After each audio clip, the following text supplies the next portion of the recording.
War and Peace, Book 7, Chapter 5, by Nicholas Rostóv meanwhile remained at his post, waiting for the wolf. By the way the hunt approached and receded, by the cries of the dogs whose notes were familiar to him, by the way the voices of the huntsmen approached, receded, and rose, he realized what was happening at the copse. He knew that young and old wolves were there, that the hounds had separated into two packs, that somewhere a wolf was being chased, and that something had gone wrong. He expected the wolf to come his way any moment.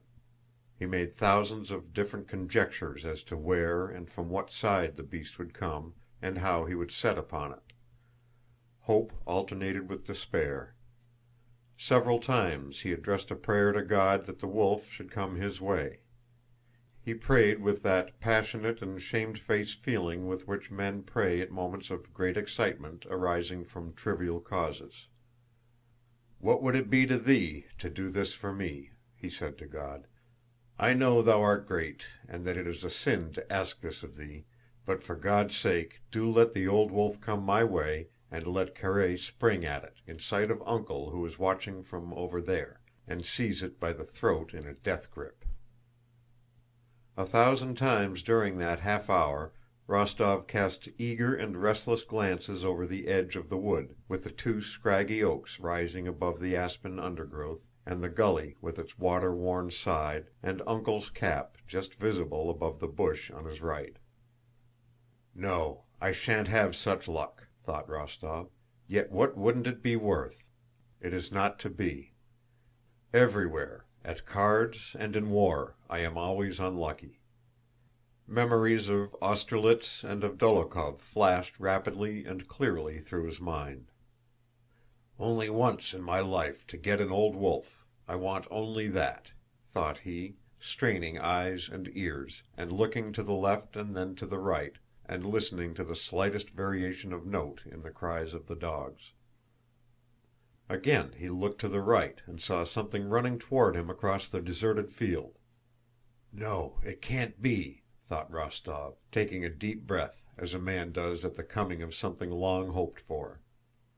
The height of happiness was reached, and so simply, without warning or noise or display, that Rostóv could not believe his eyes, and remained in doubt for over a second.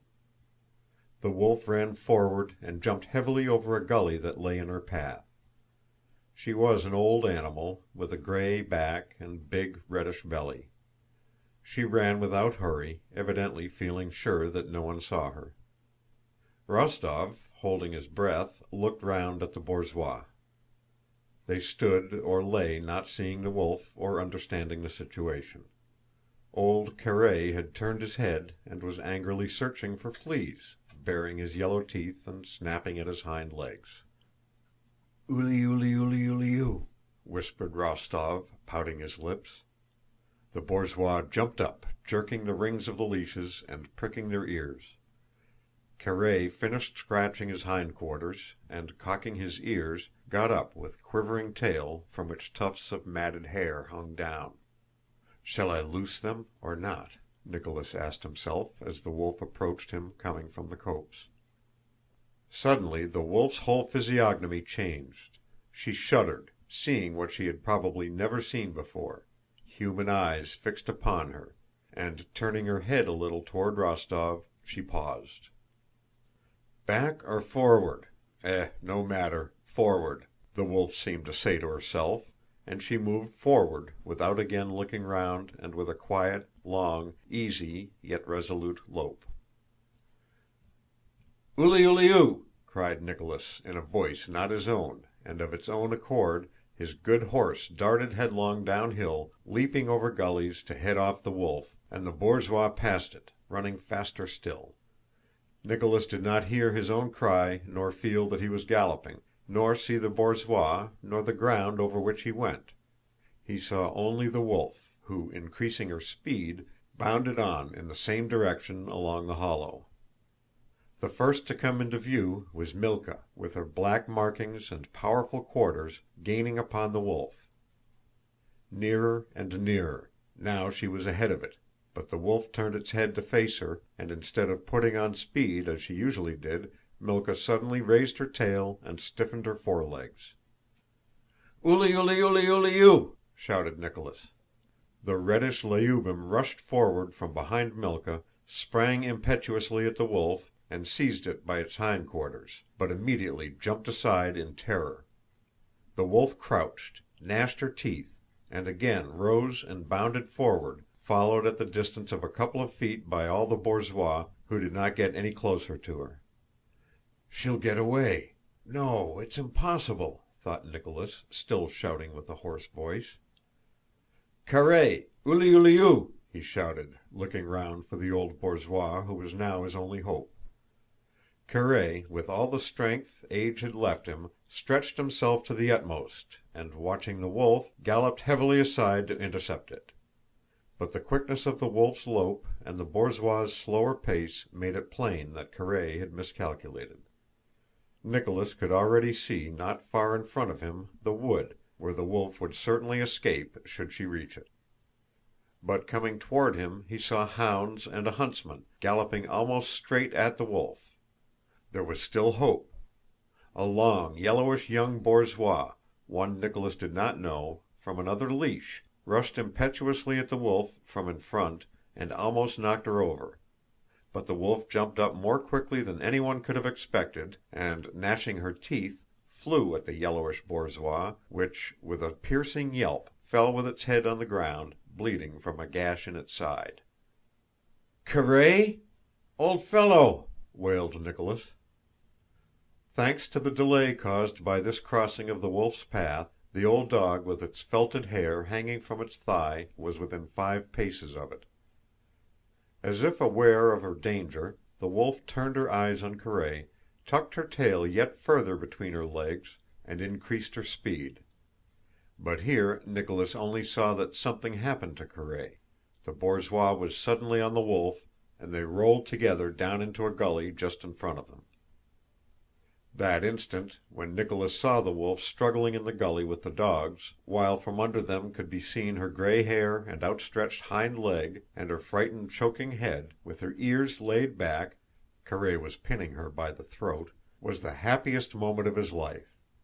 With his hand on his saddle bow he was ready to dismount and stab the wolf, when she suddenly thrust her head up from among that mass of dogs, and then her forepaws were on the edge of the gully. She clicked her teeth (Karáy no longer had her by the throat), leaped with a movement of her hind legs out of the gully, and having disengaged herself from the dogs, with tail tucked in again, went forward. Karáy, his hair bristling and probably bruised or wounded, climbed with difficulty out of the gully. "Oh my God! Why?" Nicholas cried in despair. "Uncle's huntsman was galloping from the other side across the wolf's path, and his borzois once more stopped the animal's advance. She was again hemmed in. Nicholas and his attendant with Uncle and his huntsman were all riding round the wolf crying 'Uli, uli, u!' shouting and preparing to dismount each moment that the wolf crouched back, and starting forward again every time she shook herself and moved toward the wood where she would be safe. Already, at the beginning of this chase, Daniel, hearing the uli uli uing, had rushed out from the wood. He saw Karáy seize the wolf and checked his horse, supposing the affair to be over. But when he saw that the horseman did not dismount and that the wolf shook herself and ran for safety, Daniel set his chestnut galloping, not at the wolf, but straight toward the wood, just as Karáy had run to cut the animal off. As a result of this, he galloped up to the wolf just when she had stopped a second time by Uncle's borzois. Daniel galloped up silently, holding a naked dagger in his left hand and thrashing the laboring sides of his chestnut horse with his whip as if it were a flail. Nicholas neither saw nor heard Daniel until the chestnut, breathing heavily, panted past him, and he heard the fall of a body and saw Daniel lying on the wolf's back among the dogs, trying to seize her by the ears. It was evident to the dogs, the hunters, and to the wolf herself that all was now over. The terrified wolf pressed back her ears and tried to rise, but the borzois stuck to her. Daniel rose a little.